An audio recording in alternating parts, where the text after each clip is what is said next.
December 1941. The fall begins.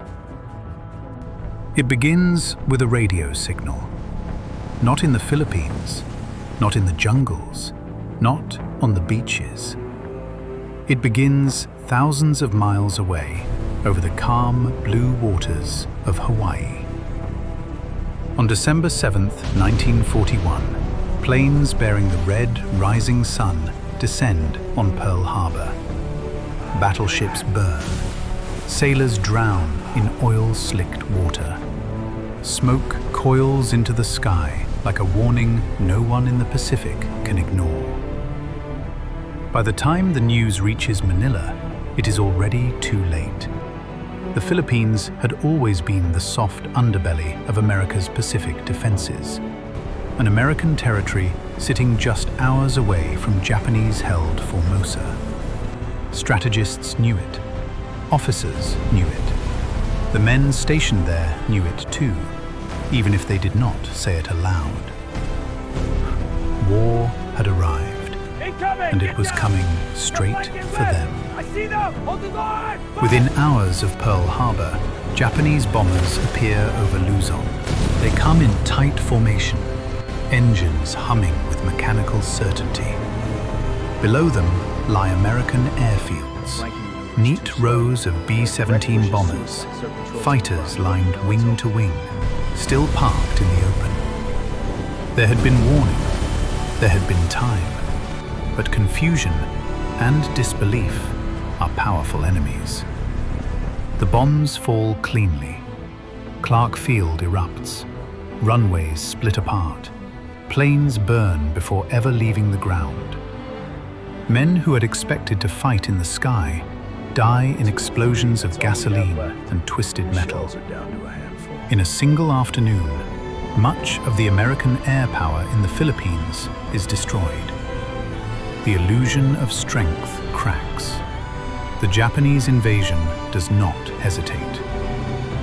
On December 8th, while smoke still rises from shattered airfields, Japanese forces begin landing along the northern coast of Luzon.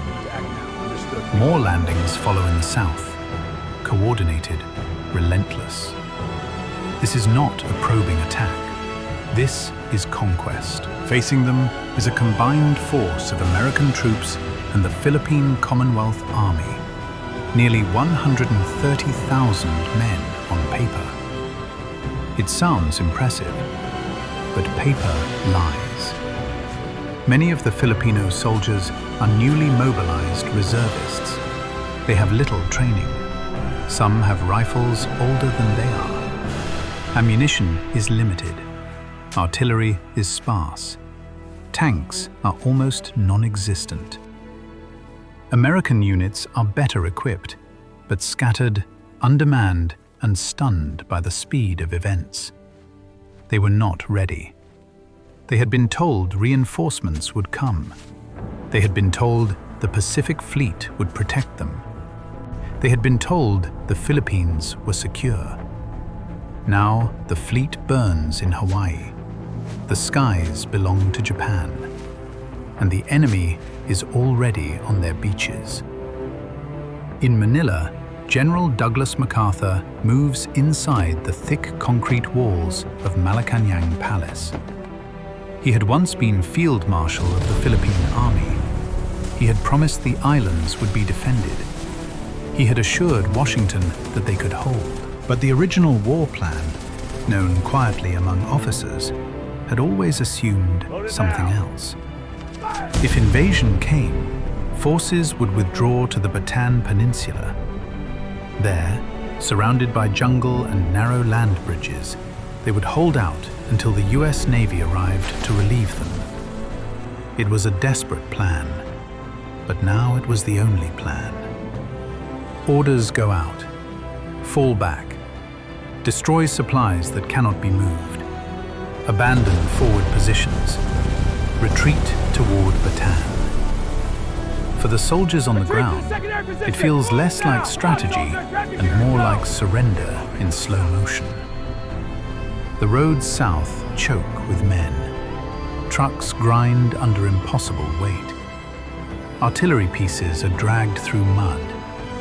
Infantry stumble beneath tropical heat that presses like a wet blanket over their lungs. Civilians join the movement, families fleeing advancing Japanese columns. Carabao carts creak under household belongings. Children cry. Mothers whisper reassurances they do not believe. Above them, Japanese aircraft circle. Sometimes they bomb. Sometimes they only watch. The message is clear. We are everywhere. Bataan is not paradise. It is a rugged finger of land jutting into Manila Bay. Thick jungle, steep ridges, little infrastructure. There are few prepared defenses, fewer supply depots. The war planners had estimated that food stored there could sustain roughly 43,000 men for 6 months. More than double that number are now pouring in, and the supplies were never fully stockpiled. As units arrive, the truth begins to circulate quietly among officers. There is not enough food, not enough medicine, not enough ammunition, not enough everything. But no one says it publicly. Not yet. The first weeks in Bataan are filled with motion, digging trenches, setting artillery, building defensive lines across the narrow waist of the peninsula. The men sweat through uniforms that never fully dry. Mosquitoes swarm at dusk. Malaria begins its quiet harvest almost immediately. Rations are cut early. At first, it is small. A little less rice, a little less canned meat. Then it becomes noticeable. 3 meals become 2. Then 1 full meal and scraps. Some men joke about it. Just temporary. Reinforcements are coming. Because General MacArthur has made a promise. I shall return. The phrase circulates like currency among the troops. They believe, or need to believe, that the United States will break through the Pacific, that ships will appear on the horizon, that Bataan is only a temporary stand. But weeks pass. No ships appear. Japanese forces tighten around the peninsula. Artillery finds its rhythm. Shells begin falling with mechanical regularity. Each explosion reminds the defenders that the enemy has ammunition to spare. They do not. By January, hunger is no longer an inconvenience. It is a presence. Men grow thin, cheekbones sharpen, uniforms hang loose. They slaughter cavalry horses for meat. They hunt monkeys in the jungle. They boil whatever they can find. Disease spreads through the ranks faster than bullets ever could. Dysentery empties bodies already starved. Malaria chills men beneath a sun that never stops burning. Still, they hold the line. Because the alternative, surrender, feels unthinkable. They have been told America does not abandon its own. They have been told help is coming. They repeat it to each other at night, lying in foxholes, listening to distant Japanese guns. Help is coming. Help is coming. In March 1942, under direct orders from President Franklin D. Roosevelt, MacArthur is ordered to leave the Philippines. He boards a PT boat under cover of darkness and escapes to Australia. Before departing, he addresses his men. I shall return. The words are strong, defiant. But when the news spreads that he has left, something inside Bataan shifts. The highest-ranking commander is gone. The fleet has not arrived. The skies still belong to Japan. And rations are cut again, now down to barely 1,000 calories a day, sometimes less. The body can survive on that for a while, but not in combat, not in heat, not with malaria shaking your bones at night. The illusion of strength is gone now. In its place is endurance, raw, desperate, quiet. Japanese artillery intensifies. Infantry probe weak points. Each attack costs the defenders more men they cannot replace. Hospitals overflow with skeletal soldiers too weak to stand, let alone fight. Commanders study supply charts that no longer make sense. Ammunition stocks are nearly exhausted. Food depots are almost empty. Medical supplies are gone. They have done what they were told to do. They have held. But no rescue is coming, and somewhere beyond the jungle, Japanese divisions prepare for the final push. The men on Bataan feel it before they see it. A tightening in the air, a shift in the rhythm of shell fire. Supplies are running out, and hope is thinning just as quickly. Bataan under siege. By February 1942, Bataan no longer feels like a defensive position. It feels like a cage. The jungle closes in from every side, thick, wet, breathing. The air is heavy with rot and salt from Manila Bay. Heat presses down like a hand on the back of the neck. Even at night, there is no relief. The darkness only brings mosquitoes, and the mosquitoes bring malaria. It starts with shivering. Men who have sweated all day under a brutal sun suddenly shake uncontrollably in the night. Teeth chatter, muscles lock. Then comes the fever, burning, relentless. Some recover enough to stand again. Many do not. Dysentery follows close behind. Latrines overflow. Water is contaminated. Bodies already weakened by hunger empty themselves until there is nothing left to give. Exhaustion becomes permanent. There are no reserves of strength, no extra weight to lose. Cheeks hollow. Eyes sink deeper into skulls. Uniforms hang from shoulders that were once broad. The enemy is no longer just the Japanese. It is the body itself. Rations shrink again. Rice is measured carefully, a handful per man. Canned goods are long gone. Fresh supplies stopped arriving weeks ago. The supply depots that were meant to sustain 43,000 men are feeding more than twice that number, and they were never full to begin with. Hunger sharpens tempers. Men argue over scraps. They scrape the bottoms of pots.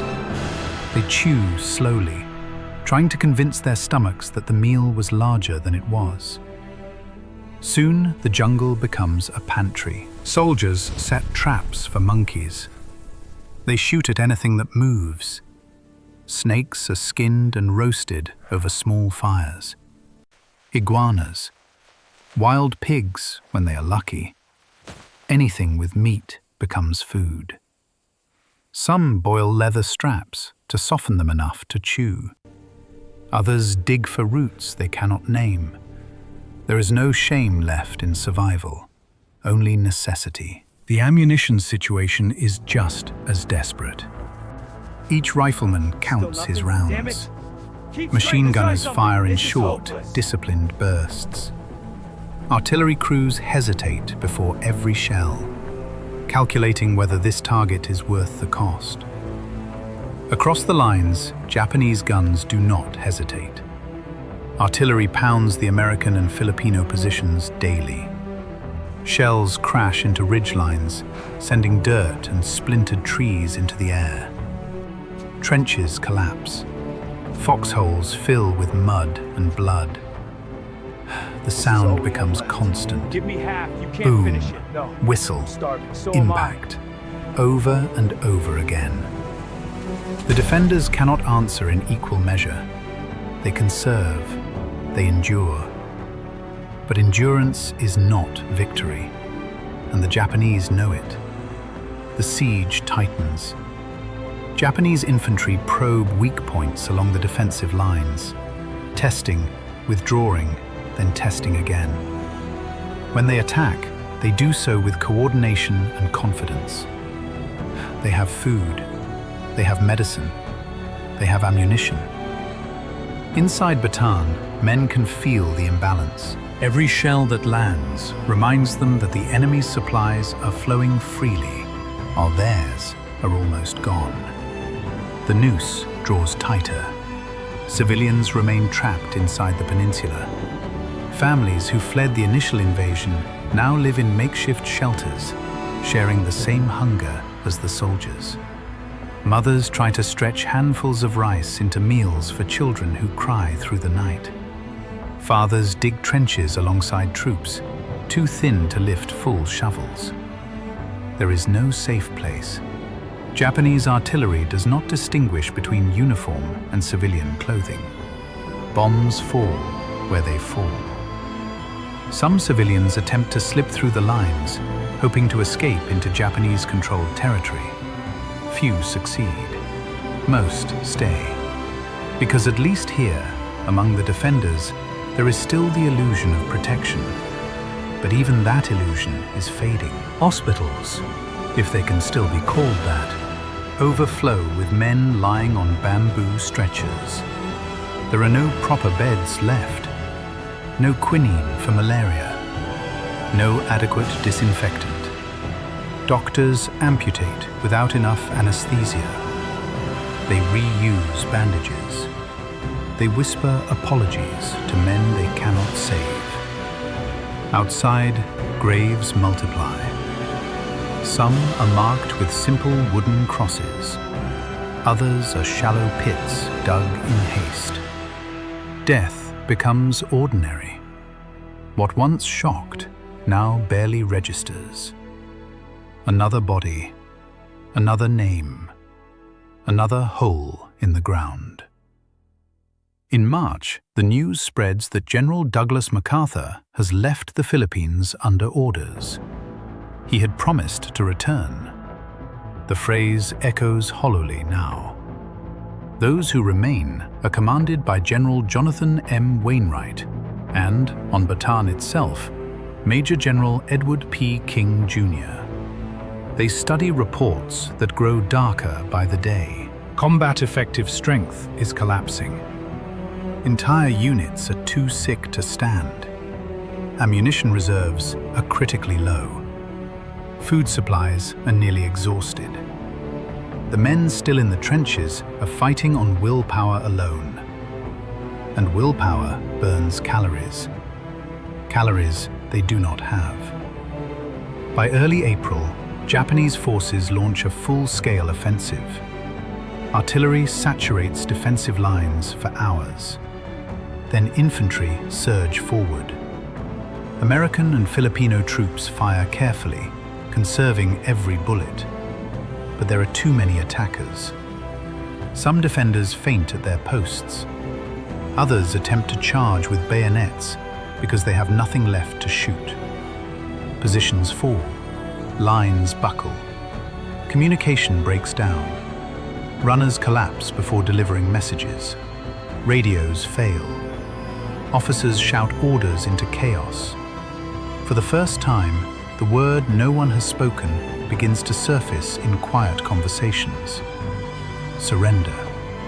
Not as cowardice, as inevitability. Inside his headquarters, General Edward King faces a decision that feels heavier than any artillery shell. He knows the numbers. More than 70,000 men remain on Bataan, Americans and Filipinos together. Most are starving. Many are sick. If the fighting continues, thousands will die in the coming days alone. And even if they hold for another week, there is no fleet coming over the horizon, no reinforcements breaking through the blockade, no miracle, just more shells, more hunger, more graves. King understands something terrible. The battle is already lost. The only question is how many more must die before it ends. In the trenches, soldiers feel the shift before they hear it officially. The Japanese attacks are relentless now. Defensive lines are cracking. Units retreat without orders. Some men weep openly, not from fear of the enemy, but from the exhaustion of it all. Hope does not disappear all at once. It erodes, like a shoreline under constant waves. And on Bataan, the waves have not stopped for months. On the night of April 8, 1942, officers move quietly between positions. Whispers pass from man to man. Prepare to cease fire. Prepare to destroy weapons. Prepare for surrender. The order no one wanted to hear is coming. And for tens of thousands of starving, disease-ridden soldiers, it feels less like salvation and more like stepping into the unknown. April 9th, 1942. Dawn comes quietly over Bataan. Too quietly. After months of artillery thunder, the sudden stillness feels unnatural, like the jungle itself is holding its breath. Inside a small command post near Lamau, Major General Edward P. King Jr. has already made his decision. It is not the decision of a coward. It is not the decision of a man seeking comfort. It is the decision of a commander staring at arithmetic that cannot be argued with. More than 70,000 men remain under his authority, Americans and Filipinos together. Most are skeletal. Many can barely stand. Ammunition is nearly gone. Artillery pieces sit silent because there are no shells left to fire. If the fighting continues, thousands will die within days. Not in battle, in slaughter. King understands something that history rarely captures in clean sentences. There is a moment when courage becomes waste. And that moment has arrived. He does not ask permission. Communications with higher command are fractured. Reinforcements are impossible. The naval relief that had once been promised is a fantasy now. King prepares to meet the Japanese alone. He removes insignia that might suggest arrogance. He carries no sidearm. When he steps forward under a white flag, he knows what surrender means in theory, protection under the rules of war. But theory and reality have already begun drifting apart in this conflict. Along the defensive lines, word spreads unevenly. Cease fire. At first, many soldiers do not believe it. They have spent months enduring hunger, disease, and shell fire. They have buried friends. They have promised themselves they would hold. Now they are being told to stop. Some stare at their officers in disbelief. Surrender? That's it? After all this?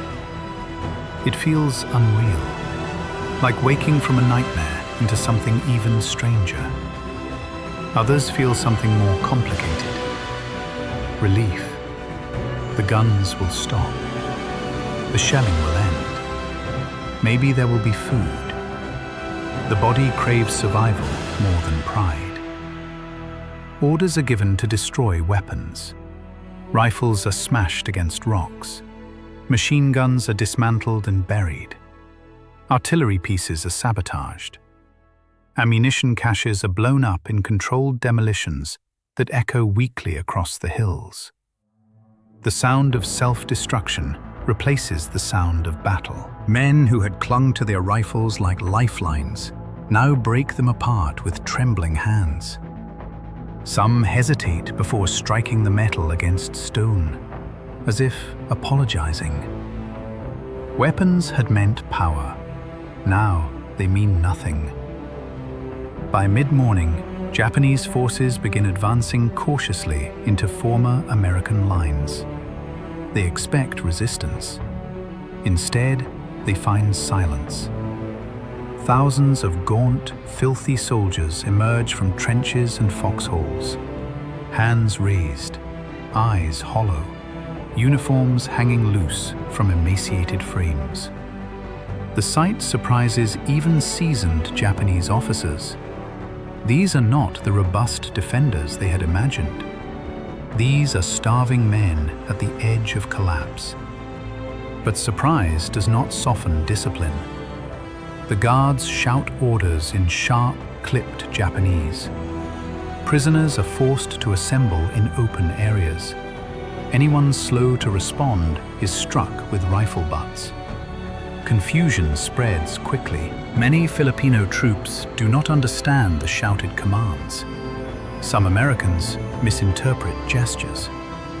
In the chaos, misunderstandings become dangerous. The first blows fall almost immediately. General King meets Japanese commanders under a tense sky. He offers unconditional surrender of all forces on Bataan. There is no negotiation, no bargaining.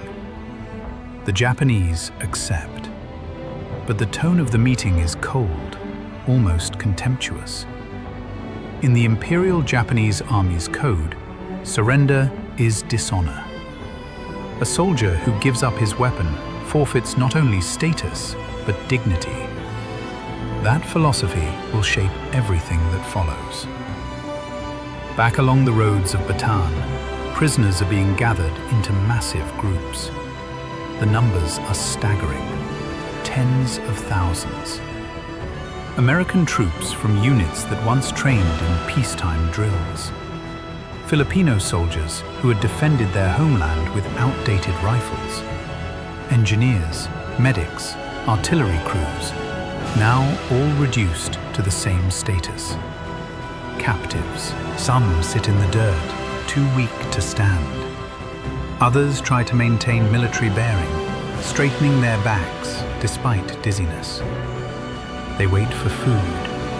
They wait for water. They wait for instructions about transport to prison camps. Under international conventions, prisoners of war are to be treated humanely, fed, given medical care, protected from violence. Many cling to that belief. They have to. The first signs that this will not be ordinary captivity come quickly. A Filipino soldier collapses while attempting to rise. A Japanese guard shouts at him. The man cannot respond fast enough. The rifle butt comes down hard across his back. When he still does not move, a bayonet flashes. The prisoners nearby freeze. It happens so fast, it feels unreal, like a sudden tear in reality. Another man tries to crawl toward shade. He is kicked repeatedly until he stops moving. There is no formal announcement of brutality, no declaration, just small, sharp acts of violence that ripple through the ranks like electricity. The message is clear. You are not soldiers anymore. You are burdens. As the sun climbs higher, the heat intensifies. Prisoners stand for hours without water. Lips crack, tongues swell. Those suffering from malaria tremble visibly. Some attempt to whisper reassurances. It'll be okay. They have to feed us. The war's over for us. But doubt spreads quickly. Japanese guards shove men into tighter formations. Anyone stepping out of line is struck. Some are forced to kneel in the dirt for extended periods. The veneer of organized surrender begins to crumble. This does not feel like processing. It feels like containment. By late afternoon, columns begin to form. Long, uneven lines of prisoners stretching along dusty roads. There are too many to move quickly, too many to guard easily. Japanese officers bark orders to subordinate units. Trucks pass occasionally, but there are nowhere near enough vehicles to transport this many captives. Most will have to walk. No one tells the prisoners how far. No one explains where they are going. They are simply ordered forward. As the first columns shuffle into motion, men glance back at the jungle ridges where they fought for months. Foxholes, trenches, makeshift graves, all of it left behind. Some feel shame, some feel relief. Most feel nothing at all, too drained to summon emotion. They had believed surrender would mean the end of suffering. Instead, the guards already look impatient, already swing rifle butts casually, already treat the weakest with open contempt. The war for Bataan is over, but something else is beginning. And as the prisoners are gathered into massive columns under the rising heat of April 9th, 1942, a terrible realization starts to form in the back of their minds. Surrender has not brought safety. It has only changed the rules. The first steps into hell. They begin walking before they understand what is happening. There is no formal announcement, no explanation of destination. Just shouted orders, rifle gestures, and the universal command of a bayonet pointed forward. Move. Between 60,000 and 80,000 prisoners, Americans and Filipinos together, spill onto the narrow roads of Bataan on April 9th, 1942. The exact number will never be certain. The chaos swallows precision. What is certain is this. It is one of the largest mass surrenders in American military history, and none of them are prepared for what comes next. The first miles feel almost manageable. The guns have stopped. The shelling is over. For a brief moment, some prisoners convince themselves this is simply relocation, a difficult march to a proper prison camp where food and water will be provided. They are wrong. There is no distribution of rations, no water stations, no medical checks. Most have not eaten properly in weeks. Many are already delirious from malaria or dysentery. Some can barely stand without swaying. Still, the columns push forward. Japanese guards walk alongside and behind them, rifles slung, bayonets fixed. They shout constantly, sharp bursts of language most prisoners do not understand. When the pace slows, the shouting becomes hitting. Rifle butts strike backs and shoulders. Bamboo sticks crack against ribs. Boots slam into legs. Keep moving. The tropical sun rises higher. By late morning, it is merciless. The road is dusty and exposed, reflecting heat upward so that it feels like walking inside an oven. There is no shade, no cloud cover. Helmets offer little protection. Some men have lost their hats entirely during surrender. Sweat pours from bodies that no longer have enough water to spare. Lips split open, tongues swell. Men swallow and feel nothing but dryness. Water becomes an obsession. They scan the roadside for wells, for ditches, for puddles. Occasionally, they see civilians watching from a distance, Filipino families standing silently outside homes as the endless column passes. Some civilians risk everything to help. A woman darts forward with a small bucket of water.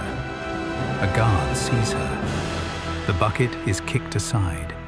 She is shoved back violently, sometimes beaten, sometimes worse. The prisoners learn quickly. Do not reach, do not break formation, do not hope. The guards grow harsher as the day wears on. They are not prepared for this number of captives. They have limited food themselves. They are frustrated by the slow pace. And in the culture of the Imperial Japanese Army, surrender is disgrace. These men in tattered uniforms, thin, dirty, defeated, are not viewed as soldiers worthy of respect. They are viewed as cowards. That belief seeps into every interaction. A prisoner stumbles.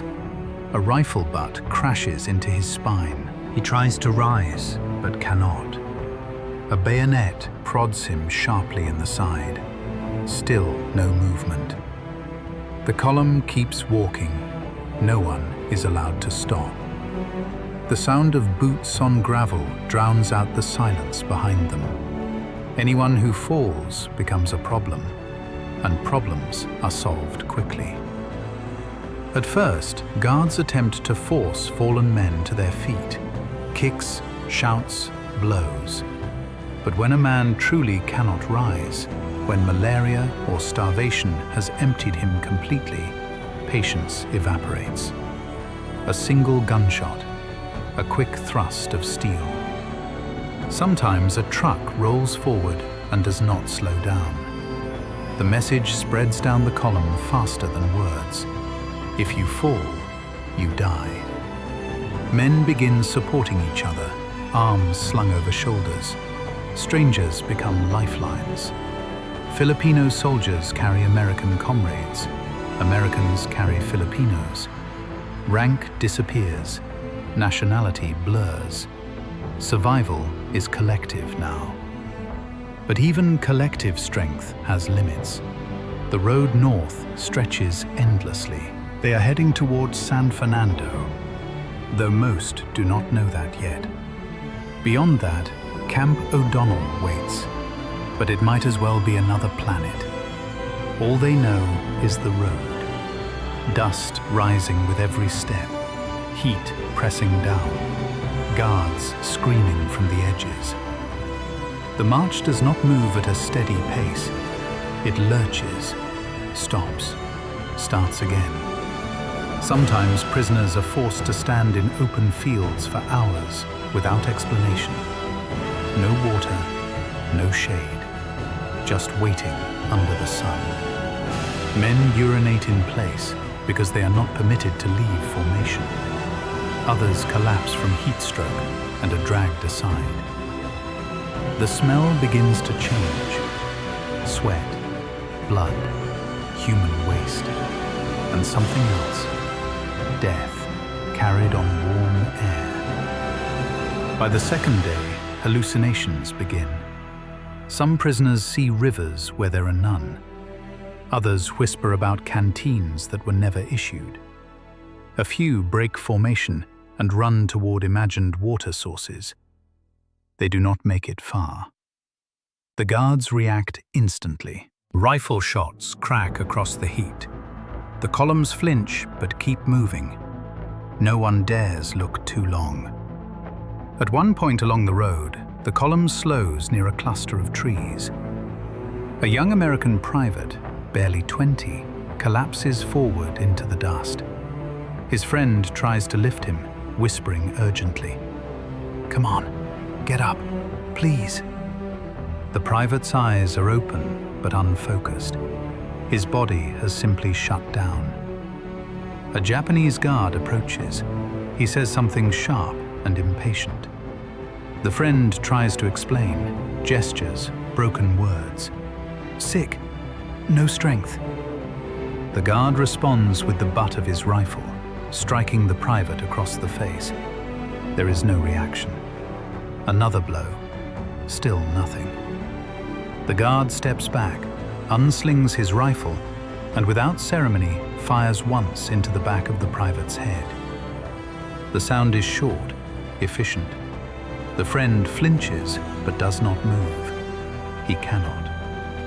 The column is ordered forward. Boots step around the body.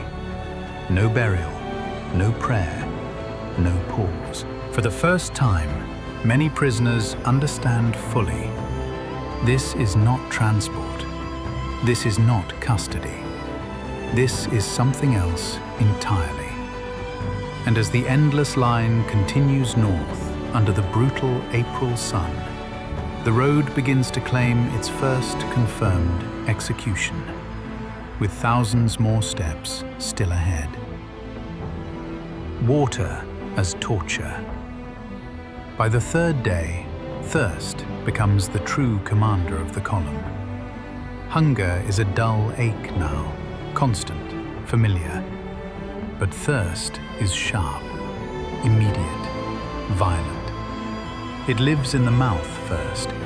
Lips crack open and bleed. Tongues swell until words slur together. When men try to swallow, their throats scrape dryly, as if lined with sand. The tropical sun does not ease. It climbs each morning without mercy, baking the road until heat shimmers upward in waves. Helmets grow hot enough to burn skin. Bare hands blister against rifle straps that are no longer there. There is no scheduled water distribution, no canteens issued. Some prisoners still carry empty flasks from before the surrender. Metal containers that rattle mockingly when shaken. They are useless. Prisoners begin collapsing more frequently now. Not from gunfire, from dehydration. A man's knees buckle.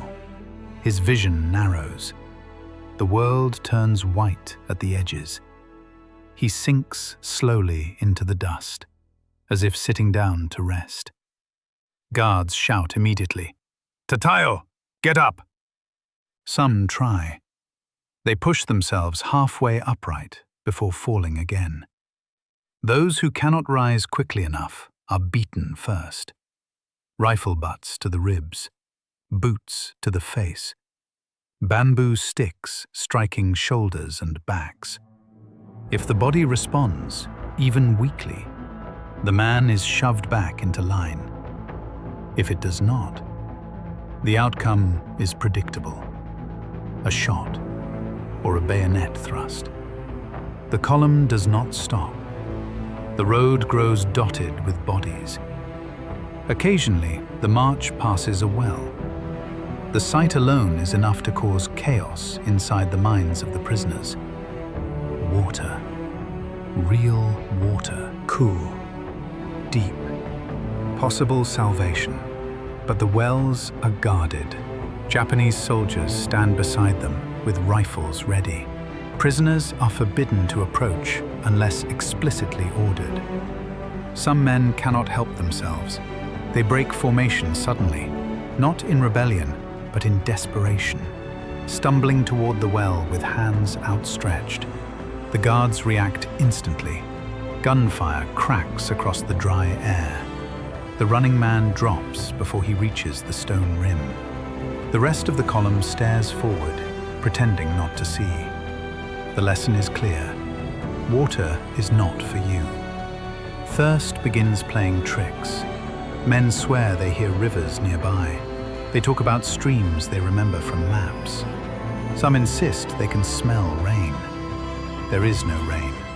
A few kneel discreetly and scoop muddy water from roadside ditches when guards look away. The water is brown, crawling with insects, thick with bacteria. They drink anyway. Dysentery worsens, but for a moment, the burning in the throat eases. It is worth it. At one stopping point, prisoners are ordered into an open field. They stand for hours beneath direct sunlight. No shade, no explanation. Finally, a Japanese officer announces something through an interpreter. Volunteers are needed for water detail. The words ripple through the formation like electricity. Water detail. It sounds like mercy. Men step forward eagerly despite weakness. Some smile for the first time in days. They are separated from the main column and marched toward a nearby pump. The remaining prisoners watch with envy. Minutes pass, then shouting, then the sound of blows. The volunteers are forced to fill buckets, but not for themselves. They carry the heavy containers past the prisoner ranks without stopping, delivering them to Japanese units stationed further along the road. Some try to sneak a sip while lifting the buckets. They are beaten immediately. One man, unable to resist, plunges his face into a bucket mid-carry. A rifle butt smashes into the back of his skull.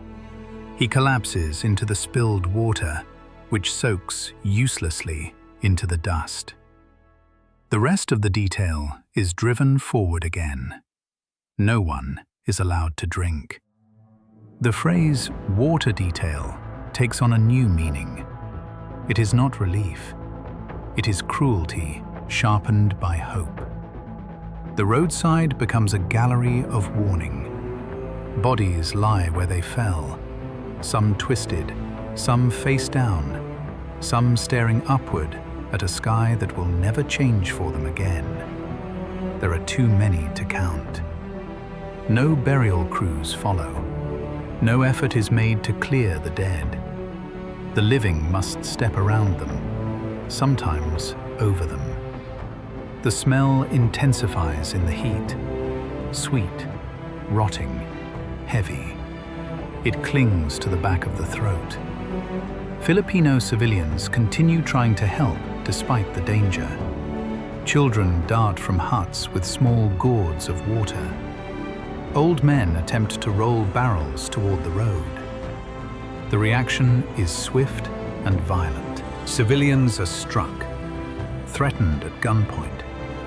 In some cases, shot publicly, as an example. The message spreads through nearby villages. Do not interfere. The prisoners march alone. By now, men no longer ask how far. Distance has lost meaning. Each step is a negotiation with the body. Left foot, right foot. Do not fall. Some begin counting steps to distract themselves. Others whisper prayers. A few speak to absent family members as if they are walking beside them. Delirium becomes common. Eyes glaze over, speech fragments. Reality bends. But the guards do not slow the pace. If anything, they grow more impatient. The column is thinning, not by design of battle, by erosion. At a bend in the road near Balanga, a group of prisoners is forced to kneel for failing to keep formation. The sun is directly overhead. They kneel on sharp gravel, hands behind heads. Minutes stretch into an hour. One man sways and falls sideways. A guard steps forward without hesitation and drives his bayonet down into the man's back. The rest remain kneeling. No one moves. Not out of obedience, out of understanding. This is not discipline. It is elimination. As the march continues north, a terrible clarity settles over the survivors. There is no infrastructure prepared for this many prisoners. No supply lines organized for their care. No visible plan beyond forward motion. Food is not distributed. Water is weaponized. The weak are discarded. The dead are left where they fall. This is not transport to safety. It is not even chaotic mismanagement. It is something colder. Systematic neglect sharpened by contempt. And somewhere along the road, beneath the sun that never softens, beside the wells they cannot touch, the realization takes root among the men still walking. This is not a march. It is extermination by exhaustion. No rules, no mercy. By the time the columns pass through the towns north of Bataan, death has stopped being shocking. It is expected. The men no longer ask if someone will die today, only who. There are no written rules handed to the prisoners, no official announcement of treatment. no structured system that resembles the conventions of war. Instead, there is something worse: randomness. And randomness is terror. The guards rotate in shifts. Fresh Japanese units take over sections of the march as others peel away. Each new group brings its own temperament, some cold and efficient, others openly sadistic. But brutality remains constant. In one stretch of road, a group of exhausted Filipino soldiers is pulled aside at random. The reason is unclear. Perhaps they failed to bow quickly enough. Perhaps they looked defiant. Perhaps nothing at all. A guard steps forward with a fixed bayonet. He gestures sharply to one of the prisoners. The man is forced to stand alone in front of the group. The guard lunges. Steel punches into flesh. The prisoner collapses instantly. The guard withdraws the blade, wipes it casually on the dead man's uniform, and gestures for another. The surviving prisoners understand what they are witnessing. Practice. The column moves again. No explanation is given. Elsewhere along the route, officers carry something different. Not rifles. Swords. Traditional Japanese blades. Polished, curved, ceremonial, but lethal. Some are family heirlooms, symbols of status and lineage within the Imperial Army. On the roadside, prisoners are occasionally separated from the column, accused of slowing the pace or failing to bow properly. They're forced to kneel. The officer steps forward slowly, unsheathing the blade. For the prisoners watching, time distorts. There is no trial, no charge, just a swift arc of steel. The body falls forward into the dust. The sword is cleaned carefully. The march resumes. The act is framed not as cruelty, but as discipline. But discipline implies order. This is spectacle. Trucks become weapons too. Japanese supply vehicles weave through sections of the column, engines roaring impatiently. The road is crowded. Movement is slow. When prisoners cannot clear the path quickly enough, drivers do not always brake. Men already too weak to move fast are struck and knocked aside. Some are crushed beneath wheels. The truck does not stop. The message is reinforced: keep moving or be removed. Civilians continue risking everything. In small villages, Filipino families kneel along the roadside as the columns pass. Some attempt to toss rice balls discreetly into the ranks. Others whisper encouragement in Tagalog. Hold on. God is watching. Stay strong. Guards notice. A young boy runs forward with a bamboo cup of water extended toward a prisoner whose lips are visibly bleeding. The guard strikes the boy across the face with a rifle butt, sending him tumbling into the dirt. The cup shatters. The prisoner lowers his eyes and keeps walking. In some towns, civilians are beaten publicly as warnings. In others, they are arrested. Occasionally, they are shot outright. The roadside becomes not just a graveyard for prisoners, but a place of terror for anyone who shows compassion. The smell grows unbearable. It is no longer just sweat and dust. It is decomposition.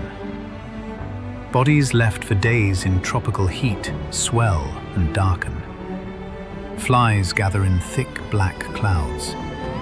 The wind carries the scent forward, so that prisoners smell death before they see it. They step around former comrades whose names they never learned. There are too many to mourn individually. The road remembers them, even if history struggles to count them. The guards change, but the brutality does not soften. Some guards are indifferent, violent only when necessary to maintain pace. Others seem energized by cruelty. They laugh while striking prisoners. They invent small punishments, forcing men to kneel on sharp stones, slapping them for failing to bow deeply enough, striking them for looking up too long. There is no consistency. That is the cruelty. A prisoner who survives 1 mile may die in the next, not because of weakness, but because of chance. A glance interpreted as disrespect. A stumble interpreted as defiance. A misunderstanding of a shouted command. Randomness erodes the mind as much as hunger erodes the body. One afternoon near Guagua, a group of prisoners is halted beside a shallow ditch filled with stagnant water. They are ordered to stand at attention under the sun. Minutes stretch. An officer walks slowly in front of them, inspecting. He stops before one man whose uniform is especially torn. The officer says something sharp. The man does not understand. A slap across the face. The man bows awkwardly. The officer steps back, draws his sword, and without further ceremony, executes him in front of the formation. The rest remain rigid, not from discipline, from paralysis. The body is left in the ditch. The column moves on. As the days pass, the columns grow shorter. Not dramatically at first, but noticeably. Spaces appear where men once walked shoulder to shoulder. Friends glance sideways and realize someone is missing. No announcement marks their absence. No records are kept on the roadside. The thinning happens quietly, through dehydration, through gunshots, through steel, through wheels, through collapse. And slowly, among the survivors, a final illusion dies. This is not a chaotic byproduct of war. It is not merely poor planning. It is not accidental cruelty. It is sustained, permitted, uncorrected. The rules that were supposed to govern surrender, the invisible protections of captivity, do not exist here. There are no rules. There is no mercy. There is only forward motion and the constant subtraction of lives. And as the march continues north under the unblinking Philippine sun, the numbers thin, not all at once, but mile by mile. Transport to Camp O'Donnell. By the time the columns reach San Fernando, the men who are still walking barely resemble soldiers. They are hollowed out, skin stretched tight across bone, eyes sunken, uniforms hanging in strips. Many no longer speak unless spoken to. Words require energy, and energy is gone. They expect rest, water, shade. Instead, they see trains. Not passenger cars, freight cars, wooden boxcars sitting on narrow-gauge rails under the brutal April sun. And suddenly, the march does not feel over. It feels like it is changing shape. The survivors are herded toward the rail yard in large groups. Guards shout. Rifle butts prod. Anyone moving too slowly is struck. There is no medical screening, no separation of the gravely ill, no accounting of the dead left behind. The objective is speed. Prisoners are ordered to climb into the boxcars. At first, many hesitate. The cars are small, designed for cargo, sacks of rice, crates, machinery, not human beings. But hesitation invites blows. Men are shoved inside. More follow. Then more. There is no count per car, just filling. 30 men might fit with difficulty. They force in 60, 70, 80. Bodies pressed chest to back, shoulder to shoulder. There is no room to sit, no room to turn. When the doors slide shut, darkness swallows them. The heat inside multiplies instantly. The wooden walls trap sunlight like an oven. The air grows thick and stale within minutes. There are no windows, only small slats high on the sides, too narrow to provide real ventilation. Men near the edges try to angle their faces toward the cracks. Those in the center get nothing. Breathing becomes labor. Air is inhaled once, twice, then feels thinner each time. Sweat pours from every body, but there is nowhere for it to evaporate. It coats skin, drips to the floor, mixes with dust and filth. Someone begins knocking on the door from inside. A guard outside slams the butt of his rifle against the wood in response. Silence returns.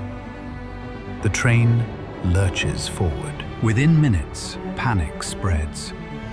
Not loud at first, just rapid breathing.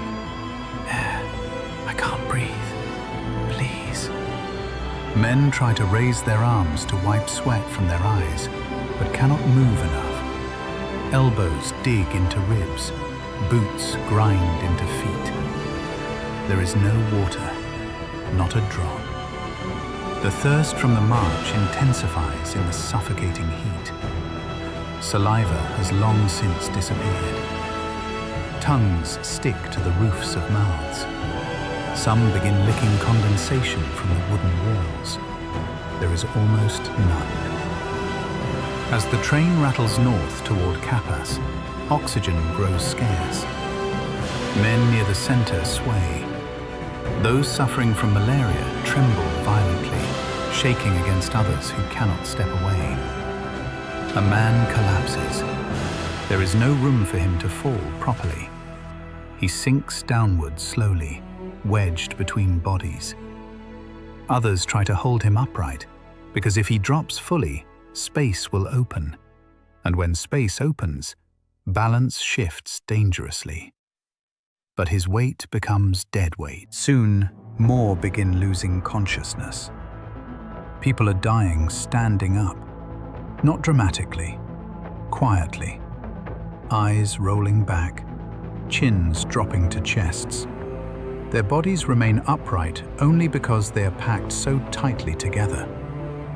The living hold up the dead without realizing when the transition happens. The smell becomes overwhelming.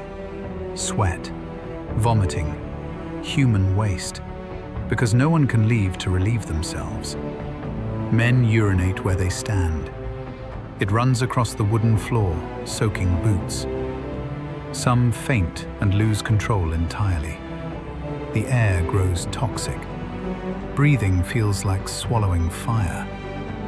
A few near the slats scream for water. No response comes. The train does not stop. Hours pass. No one knows how many. Time dissolves inside the boxcar. Some begin hallucinating again, seeing cool rivers, rainstorms, even the sea. Others mumble prayers. A few sing weakly, voices cracking.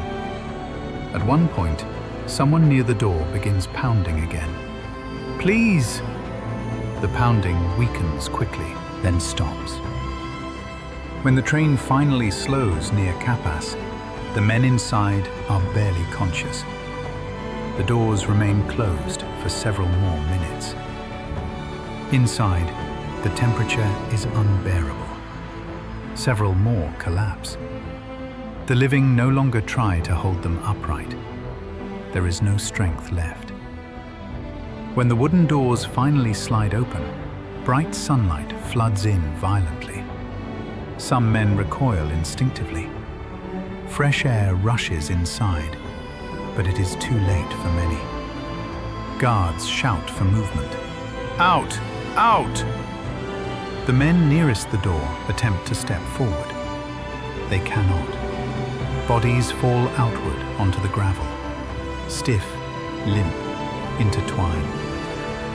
Some who fall are still alive and try to crawl. Others do not move at all. Guards drag corpses aside roughly, clearing space for the next wave.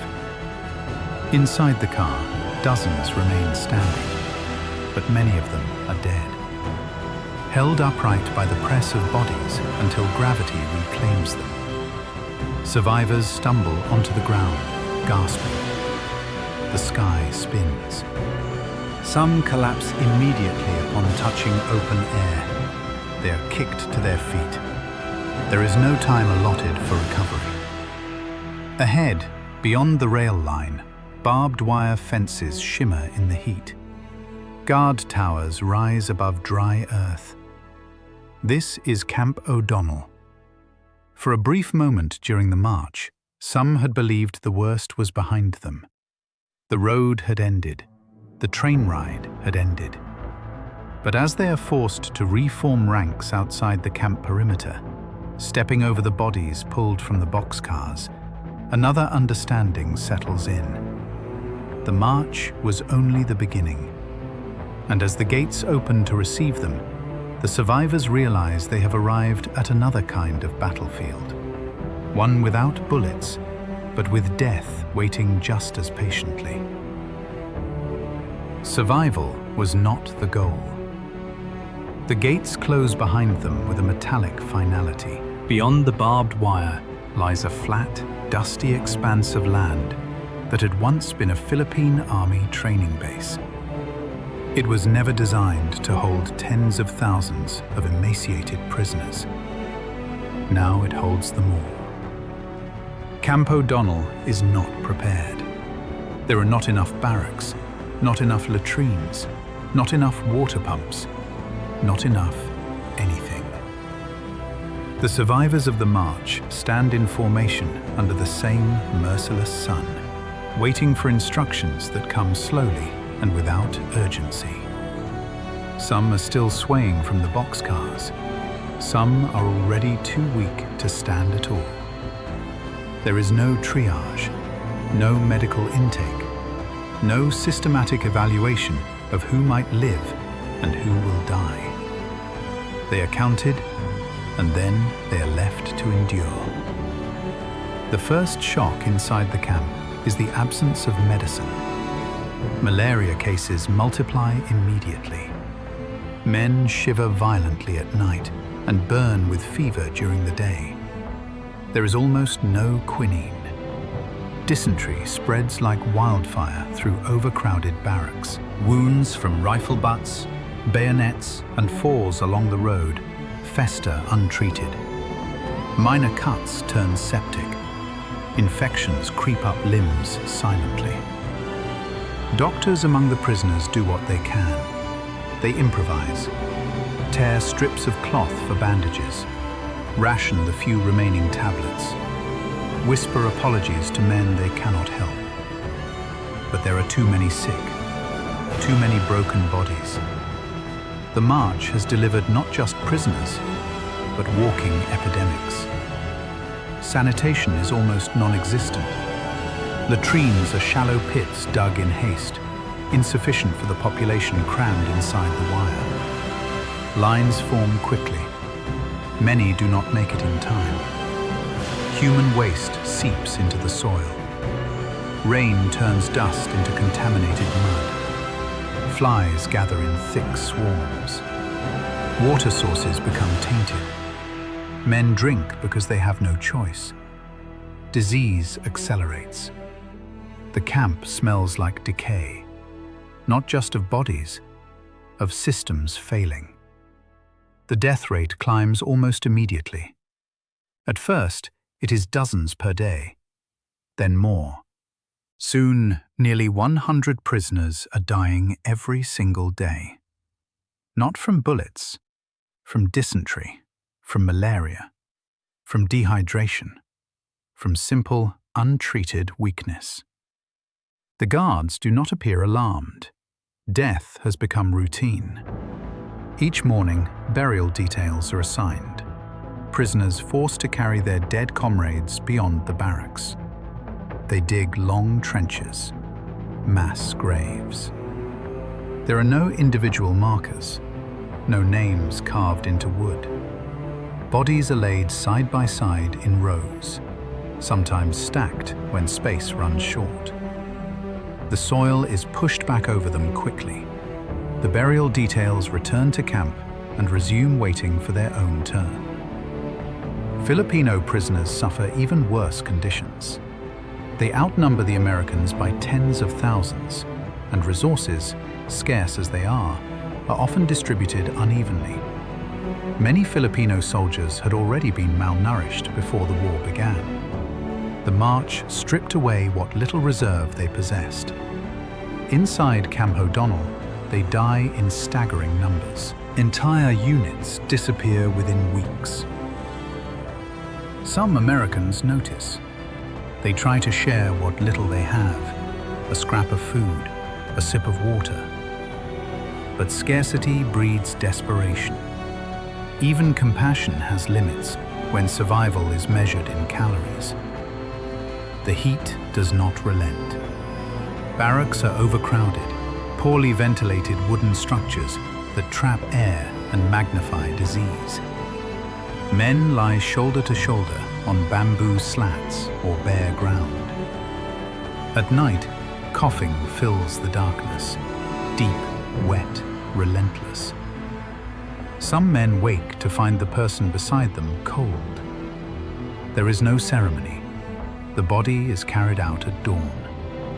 Another space opens in the barracks. It does not remain empty long. Disease begins finishing what the march started. Those who survived rifle butts and bayonets now succumb to fever. Those who walked mile after mile collapse under diarrhea that will not stop. Those who endured the boxcars suffocate slowly from infections spreading through untreated wounds. There is no dramatic violence here, no spectacle, just attrition, silent, unrecorded in real time. Prisoners begin losing track of days. Time is measured not in dates, but in deaths. How many today? Maybe 80, maybe more. Numbers blur, faces blur. The camp becomes a waiting room for extinction. Some guards remain distant, indifferent, detached. Others continue the same casual brutality witnessed along the road. Prisoners too weak to rise for roll call are beaten. Those unable to work details are denied rations. A man caught stealing extra rice is struck until he cannot stand. Survival is not structured as a goal. It feels incidental, accidental. If a man lives, it is because his body refuses to quit, not because the system supports him. Outside the camp, the war continues. Battles rage across the Pacific. Headlines move forward. But inside the wire, the world has narrowed to thirst, fever, and shallow graves. There are no journalists here, no neutral observers, no immediate outcry. The men dying in Camp O'Donnell vanish quietly. Their names do not yet echo beyond these fences. The march has ended, but the dying has not. And as bodies are lowered into mass graves under a sun that never softens, the world remains unaware, wrapped in a heavy, indifferent, global silence. Whispers become headlines. For months, silence swallowed what had happened on the road from Bataan. The Japanese military controlled the Philippines. Prisoners were cut off. Letters were censored. Many families in America and the Philippines did not even know if their sons were alive. But whispers began to escape. A handful of survivors slipped away. Filipino guerrillas carried stories through the jungle. Sick prisoners released early spoke in broken sentences about heat, thirst, shootings, bayonets, bodies left where they fell. When these accounts finally reached the United States in late 1942 and early 1943, the story shocked the nation. The event soon became known as the Bataan Death March. Newspapers ran headlines describing the brutality. Lawmakers demanded answers. The public struggled to understand how tens of thousands of surrendered soldiers could be treated with such cruelty. Anger spread quickly. In homes across America, families who had once prayed only for survival now faced horrifying details. Some learned their sons had survived the fighting, only to die on the march. Others waited in agonizing uncertainty, not knowing whether silence meant imprisonment or death. The phrase, "Remember Bataan," began appearing on posters, in speeches, and on factory walls. Politicians invoked it. Military recruiters repeated it. War bond drives used it. It became more than a phrase. It became a promise. The story of Bataan hardened American resolve during World War II. It was used in propaganda to remind citizens what was at stake. It fueled enlistment. It justified sacrifice. It turned grief into determination. For the prisoners still suffering in camps like O'Donnell and Cavanatuan, the world's outrage came too late. The war did not pause. Battles continued across the Pacific, Guadalcanal, New Guinea, the Solomon Islands. The Philippines remained under occupation. The men who had survived the march endured years more captivity. After the war. In 1945, the war in the Pacific ended in fire. After years of brutal fighting, island by island, Japan surrendered following the atomic bombings of Hiroshima and Nagasaki and the Soviet declaration of war. On September 2, 1945, aboard the USS Missouri, representatives of the Japanese Empire formally signed the surrender documents. For survivors of Bataan, the war's end brought freedom, but it also brought reckoning. Allied authorities began investigating atrocities committed during the war, including the Bataan Death March. Testimonies were collected. Survivors described the heat, the shootings, the bayonets, the water denied. Filipino civilians testified. Former guards were questioned. Responsibility climbed the chain of command. At the center stood Masaharu Homma, commander of Japanese forces during the invasion of the Philippines. Though he had not personally marched the prisoners north, prosecutors argued that he was responsible for the actions of the troops under his command. The principle was clear. A commander is accountable for crimes committed by his forces if he knew or should have known and failed to prevent them. In 1946, an American military commission tried Homma in Manila. The proceedings were controversial. His defense argued that communication breakdowns and chaotic conditions limited his control. Critics later debated whether he was made an example in the wave of post-war anger. The court found him guilty. On April 3, 1946, Homma was executed by firing squad outside Manila. The ruling helped establish the modern doctrine of command responsibility, influencing later war crimes prosecutions and shaping international military law. The case became a reference point for future tribunals, including those after conflicts in Europe and Asia. For many survivors, the execution brought a measure of closure. For others, it did not. Thousands had died. Families had been shattered. Years of suffering in prison camps could not be undone. Justice had been delivered, formally, legally. But the deeper question lingered. Was it enough? The men who walked out alive. When the gates finally opened in 1945, some of the men who had marched from Bataan were still alive. They were thinner than photographs could capture, older than their years, skin hanging from bone, eyes that had seen too much. They came home as survivors of the Bataan Death March, but survival was not a clean victory. For many, the war did not end in 1945. It followed them. Trauma, they carried it in their bodies first. Malnutrition had damaged organs. Tropical diseases had left permanent scars. Some men never fully regained their strength. Others struggled with chronic pain for the rest of their lives. But the deeper wounds were invisible. Nightmares came without warning. Sun beating down, guards shouting, the sound of a rifle crack behind them, the smell of rot along the roadside, the guilt of surviving when the man beside them had not. At the time, there was no language for what they felt. Today we call it post-traumatic stress disorder. Back then, it was nerves, or shell shock, or simply silence. Many did not speak about it for decades. They returned to small towns in America and villages in the Philippines. They married, they worked, they raised children. Neighbors saw men who had made it home. But at night, some would wake up shouting. Some could not tolerate heat without panic.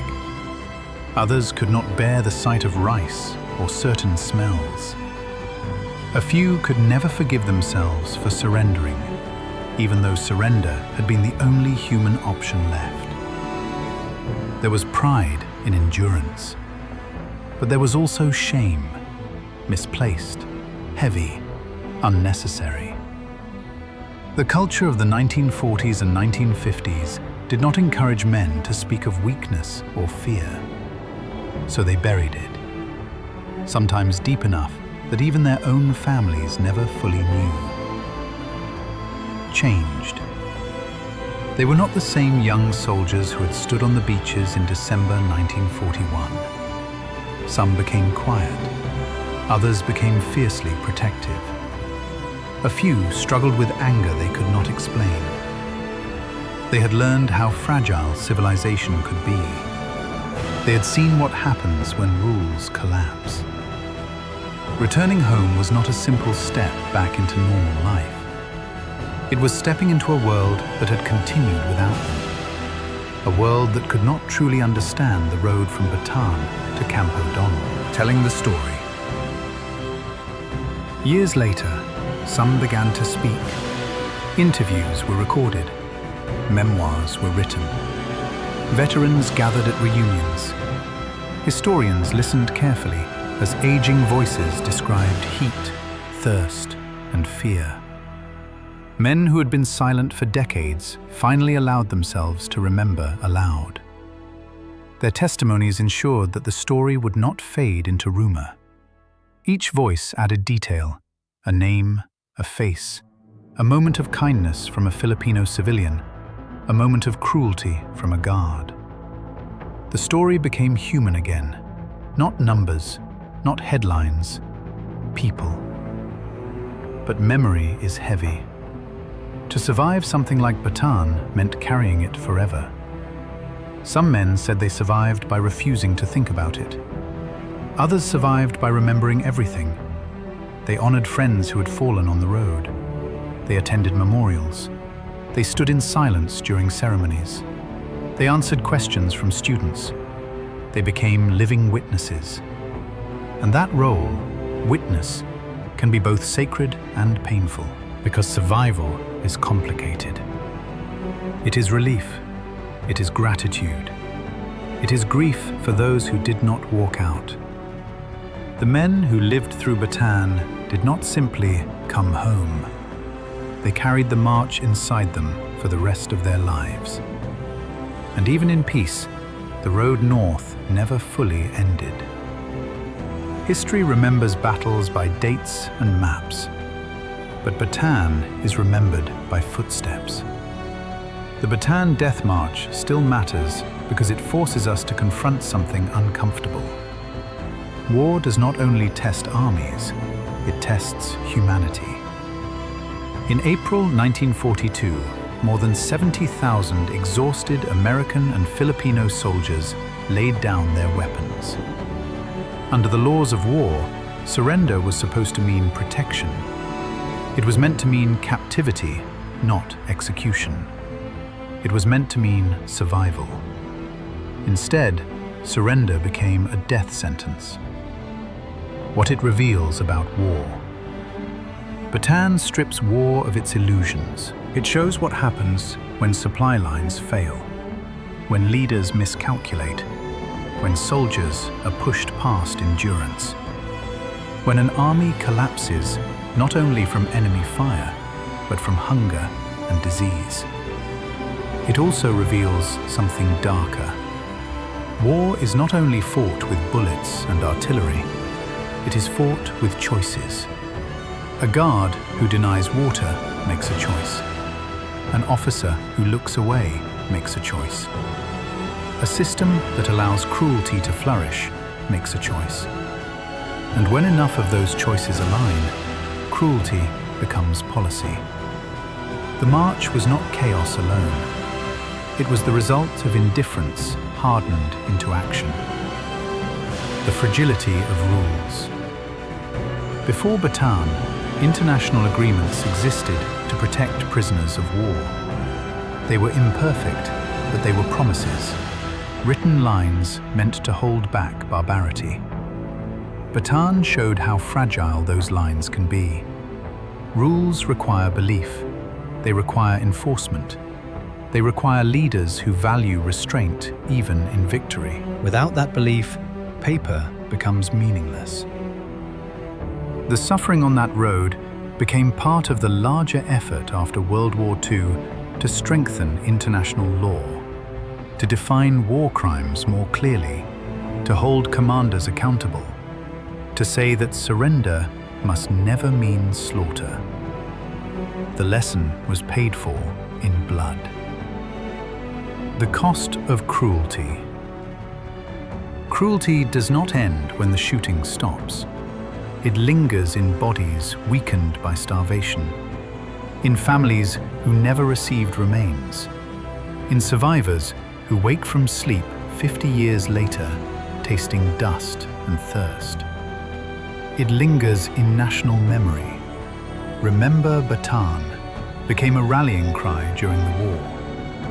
But remembrance is not only about anger, it is about warning. It reminds us that civilization is thinner than we think, that discipline can collapse, that fear and hatred, if left unchecked, can turn ordinary men into instruments of suffering. And it reminds us of something else.